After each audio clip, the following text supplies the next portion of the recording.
Thank you. Glad to be here. And again, I'm going to blow through a lot of these quickly because most of this you know. Towards the end, I'm going to speak a little more on some of the legal stuff because I know as landowners and practitioners, that's the part that you're like, okay, but what about this? And again, to burn or not to burn, that's the question, you know, and it is getting more complicated. But remember, I'm telling you all this stuff not to scare you or make you think you shouldn't burn. We are blessed in this state. We have laws on the books that were established in 1995 that says, you know, prescribed burning is a landowner's right, and there's net conservation benefits, there's benefits to society, and so that was a major leap in giving us protection under the law that you have the right to burn. Why do we burn? A whole range of things, and most of them you already know. To me, this is one that's underutilized. A pre-marking burn. Before you mark a timber sale, have a track cruise, drop the match. I guarantee you, A, it can increase visibility, it can make the logging a little bit easier, they can do a better job on selection when you're doing freestyle thins, etc. And it's much easier before you go in there and cruise a track or knock around in your woodland if it's open, right? You're not out there fighting brush and briars. And there's alternatives to burning. Obviously, you can use herbicides, harvesting, mechanical methods, some animals, and any kind of combination. The mechanical stuff, sometimes there's tracks that you just can't drop the match in it. It's the wrong tool for the job. Now, fire may come back into that system, but sometimes the first pass may be to run through there mechanically treated. And also, again, our landscapes are fire adapted. Most of what we have are these short return intervals, low intensity fires, and it fits most of our upland hardwoods, most of our pines, grass systems. These are all short return interval type systems. And then they can go on up to these, you know, stand replacement severity, mixed severity type fires over a long period of time. This is the way the good Lord created it. So again, how frequent do you burn? Well, you probably already know all about that. It depends on you, the type you are. But again, frequency is more important than season, you know. But just keep burning, just keep burning. In the season, a lot of people make the mistake. They'll say, oh, okay, I want to do a growing season burn. I hear how great that is on, you know, starting to rogue out the hardwood, the sweet gum that's coming in. That's true, but you have to make sure you know what you're doing. If you haven't burned a track in 15 years and you've got litter fairly deep and a lot of it's rotted, and the first time you drop the matches in May and June, you're probably going to have some mortality, some immediate mortality, and 2 or 3 years down the road, because it's cooking those fibrous roots that come up. If it hadn't been burned in a long time, you might want to burn it a couple of times back to back, dormant season, then you can start putting the warm season fire in. But just realize, you know, everybody see mining hall, let's make a deal, you know, people have to pick door 1, 2, or 3. There's always something behind door number 2. Make sure you understand that before you take a risk. A lot of windows, a lot of considerations, obviously, when you burn. And we're going to spend not a lot of time, the tail end of it talking about this. But a lot of it is what's your fuels, what weather, what prescription you need, the topography, what kind of fire regime and condition class are you in, the return intervals. Condition class means you can have a condition class 1, 2, or 3. A 1 means it's in a maintenance mode. You've got a stand that's shaped up pretty nice, and you just maintain it with fire. Ecologically, it's functioning the way it's supposed to. The condition class 2 means it's missed a few treatments of fire, but you can bring it back into the flock pretty easy. But it's starting to get out of control. But 1 or 2 treatments of fire, you can bring it back into a condition class 1. Condition class 3 is screwed up really, really bad. Hadn't been burned in a long time. There's invasives. There's storm damage. I mean, it's a first-class mess. Fire is not going to fix it. It's going to take a combination of treatments. There's a lot of consequences of not burning, obviously. Some of them are subtle. You don't see them over time. And again, you already know these things. This is kind of what happens in fire-adapted yellow pine systems when you exclude fire by a conscious management choice. Now, get to the good part. I got it. I love to burn, I understand it, but there's these issues. Number 1, wildland-urban interface. A lot of wildlands being consumed, increased population, more smoke-sensitive area receptors. The public doesn't accept prescribed fire. They're scared. It scares the hell out of them. They don't know why in the world they're out there dropping a match anyway. That's a pretty big barrier. Makes our job harder because what used to be rural wildlands, people from farm-based societies, you know, the old saying, thank you for holding your breath while I burned. They understood it. It wasn't a big deal. Now you get people just, fighting mad if they see a smoke, smell a smoke. They think they've been injured. So that is kind of a scary thing. But there's an opportunity. Okay, another one. You see it above, Liability issues for prescribed fire users. Well, that's a biggie. Like I said, you're liable. But there are opportunities, and a big one that we're trying to work on with the Coalition of Prescribed Fire Councils, not just the Alabama Council, is if I go to a guy that's in the insurance business, and he does underwriting for homes, auto, boats, and all that other, they got that. But when I start talking about burning, that, man, that's dangerous, and suddenly, so what do? Your rates are higher. They can't get, they need to understand what we're trying to do. They need to understand we're very good and professional in what we do, and we can vector our smokes and do these things. So right now, rates are still kind of high, but that is an opportunity that takes time.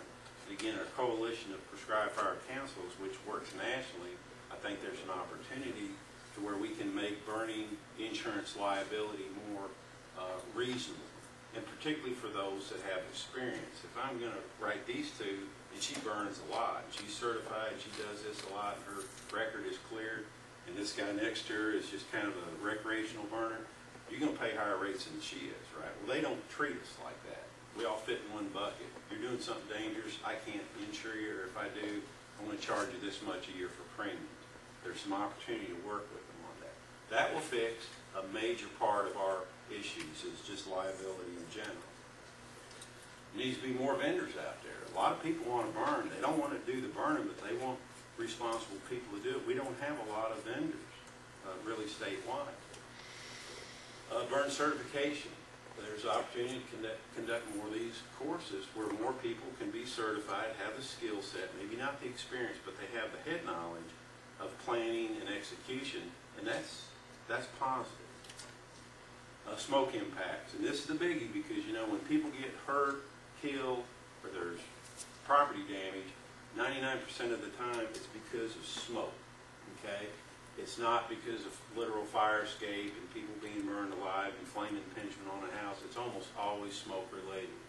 So again, there's a lot of ways we can look at things that have happened in the past, understand the causal factors, and then how can we work around that. And most of these, you can see the train coming down the tracks a mile away. You just got to have enough sense to get the hell off the tracks, okay, or you're going to get run over. There you go. Work with your VFDs, anybody you can, to help, because they can help you. Another issue is air quality.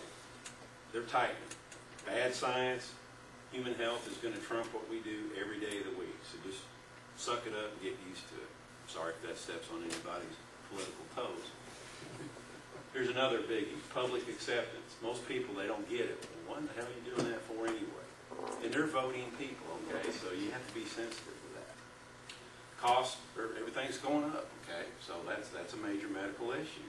I want to treat it, but doggone costs are high. Insurance is high, the cost of the vendor's high, but you know what? The cost of not doing it is even higher.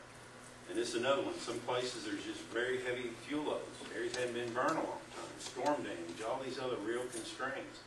So that's a barrier. But where most people screw up, they say, well, I'm going to burn it. And sometimes it's like, no, that's the wrong tool in the kit. Put that one down. You really have to look into doing these other things, because first of all, fire's not going to fix it. It's like the Cogon grass thing.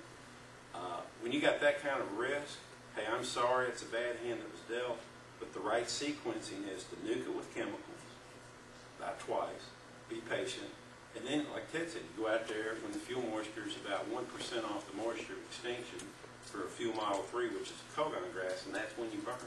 Otherwise, you're going to have a 20-foot back and flame one, and you're blowing the tops out of trees. So to sit there and say, I really need to burn it, but I've got this big issue, well, deal with it. And there's other things you have to do before you drop the match.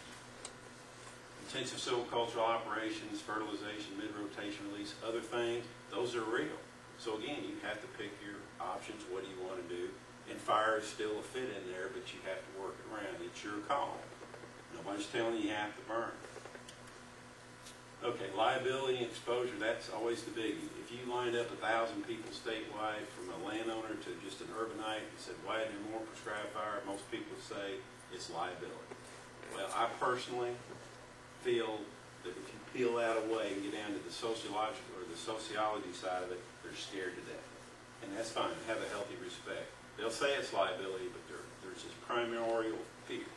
That's my opinion. Okay. Legal basis. Some of this I gleaned from Kent. Basically, here's how it rolls. You got air quality laws, National Ambient Air Quality Standard. That's a big. These are national. Then you have statewide forest laws. It's a misdemeanor to do this. It's a felony to do that. So you have to kind of read the law. Now this, ADEM, the EPA tells ADEM, Alabama Department of Environmental Management, when conditions are like really, really bad, and then they might restrict burning. And they do that typically in the summer for ozone and other things. You need to thank the Lord every night that we live in a state where this ain't a big deal right now at all. And the state forestry is the only people that will tell us when we have to do something different. We don't have to call ADEM up. We don't have to talk to EPA. It's one-stop shopping with the AFC, and they're our big, big friends, period. If you really want to read about the enabling legislation, you can look in there. And again, it just basically says Forestry Commission is responsible for all wildland fire suppression and prescribed. It tells them they've got the authority to make rules, which is, you know, you got to call and get a permit, or you get it online if you're a certified burn man. These are very simple steps. And then it lets you know what can happen to you if you fall into these misdemeanor buckets. The right to burn law, this is the biggie. This is really good. It says you have limited liability protection for practitioners, but you got to be a certified burn manager or do it for a landowner, and you have to have a certain, a notarized burn plan. These aren't hard standards to meet, and that's a big. I mean, that is huge. So with your plan, these are the things that keep you out of hot water. You have at least one burn manager on site. Your plan has to be prepared in advance. It can be notarized, it can be witnessed.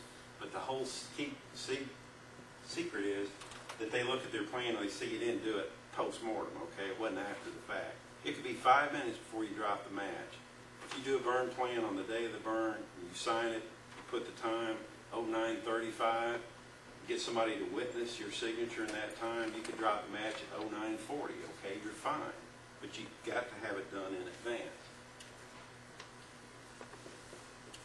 All right. It's not a license to burn. When you get a burn permit, it's saying you assume responsibility to hang on to that fire. Okay, and when you get a permit, it's basically, even if you're a burn owner on your own property, you have to have a permit. It's easy, okay? It's a 1-800 call. It can be done online if you're a certified burn manager. All right, a couple more slides. Again, negligence means failure to do what a reasonable, prudent person would have done under the same or similar circumstances. Period. Would Scott Stewart go out there and burn a 1,000-acre tract with him and his 9-year-old son? Well, he might, but is that what a reasonable, prudent person would do? No. So again, you really have to fall on your sword to commit negligence. We're not going to do that. So that's a huge opportunity. And that's literally the test. Now, one day that might be challenged, but again, if you're a certified burn manager, you know a little bit about fire planning, I promise you, unless you do something you know is wrong, you will not have a problem.